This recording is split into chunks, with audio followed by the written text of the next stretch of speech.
چمکتا رہے یہ دیش ہمارا، ہر دل میں بسا ہے پیارا پیارا، آزادی کا پرچم رہے بلند صدا، ہم سب کو ہے بس یہی پیارا۔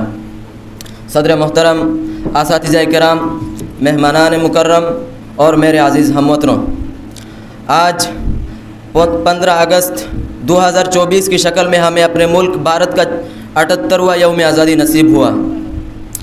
آج میں اپنی ملک کی آزادی پر بات کرتے ہوئے بہت اطمینان اور خوشی محسوس کر رہا ہوں، اور تمام حالات کے باوجود اپنے جذبات اور حوصلے سے کچھ باتیں آپ جیسے غیور اور دانشور حضرات کے سامنے رکھنے کی کوشش کر رہا ہوں۔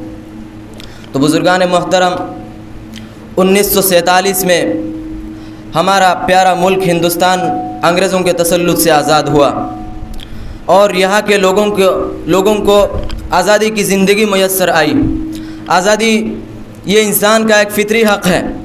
انسان اپنے خالق حقیقی کے سوا کسی کی غلامی قبول نہیں کر سکتا، یہ اس کے مزاج کے خلاف ہے۔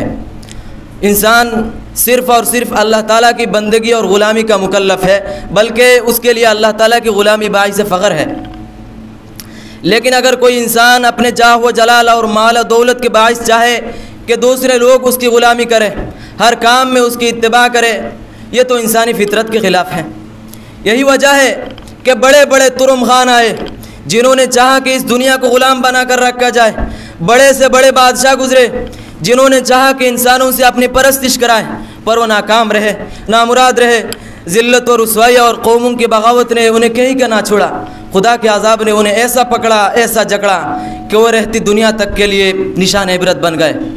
میرے ہم وطنوں، آج سے 250 سال قبل ہمارے ملک ہندوستان پر انگریزوں نے اپنا تسلط قائم کر لیا تھا۔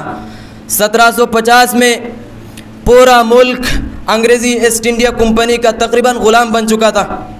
1750 میں بنگال کے نواب سراج الدولہ کو اندازہ ہو گیا تھا کہ انگریز اس ملک میں تجارت کرنے نہیں آئے، بلکہ اس کو غلام بنانے آئے ہیں، اس دیش کو لوٹنے آئے ہیں۔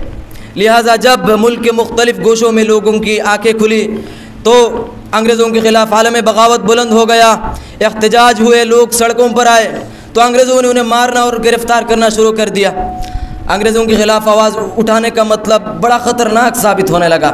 پھر لوگوں نے بھی خفیہ پلاننگ شروع کی، کچھ جماعتوں نے پرامن احتجاجات کا سلسلہ جاری رکھا، کچھ جنگ جدل کا دور چلا، ملک کے طول و عرض میں سینکڑوں میدان جنگ خون سے سرخ ہو گئے، لاکھوں لوگوں کو تختہ دار پر چڑھا دیا گیا، ہزاروں علماء کرام کو دہکتی آگ میں ڈال کر سزائے موت دی گئی۔ اگرچہ ملک کو آزاد کرانے کی لڑائی میں ہندو، مسلم، سکھ، عیسائی سب شریک تھے، لیکن جانتے ہیں کیا سب سے زیادہ پیش کون تھے؟ سب سے زیادہ گردنیں کن کی کٹی؟ سب سے زیادہ جنگیں کنہوں نے لڑی؟ سب سے بڑھ کر قربانیاں کنہوں نے دی؟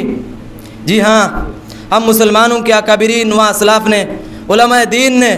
مسلمان اس دیش کو آزاد کرنے کے لیے، انگریزوں کے چنگل سے آزاد کرنے کے لیے شروع سے آخر تک پیش رہے ہیں، جس کی گواہی خود انگریزی تاریخ نگاروں نے دی ہے۔ مکرم سامعین، ہم سب جانتے ہیں کہ مجاہدین آزادی کی انتھک کوششوں کے بعد اور لاکھوں افراد کی قربانیوں کے بعد 1947 میں ہمارا ملک آزاد ہوا، اور آج ملک کی آزادی کو 77 سال مکمل ہو گئے ہیں۔ انگریز تو 1947 میں چلے گئے، لیکن جاتے جاتے جو کارنامے وہ انجام دیے وہ قابل یاد ہیں، اس کو آپ کیسے بھول سکتے ہیں؟ جاتے جاتے وہ اس دیش کو نفرتوں کی آگ میں جھونک گئے، ہندو مسلم کو لڑانے کے لیے، دیش کو ٹکڑے کرنے کے لیے سازشوں کا بیج بو گئے، اور ان کے پیروکار آج بھی اس ملک کی پرامن فضا کو زہر آلودہ اور متاثر کر رہے ہیں۔ آزادی کے بعد سے لے کر ملک کی جمہوریت پر حملے ہو رہے ہیں، آئینی کتاب میں تحریف و ترمیم کری جا رہی ہے، حقدار سے حق چھینا جا رہا ہے، بے قصوروں کو نشانہ بنایا جا رہا ہے۔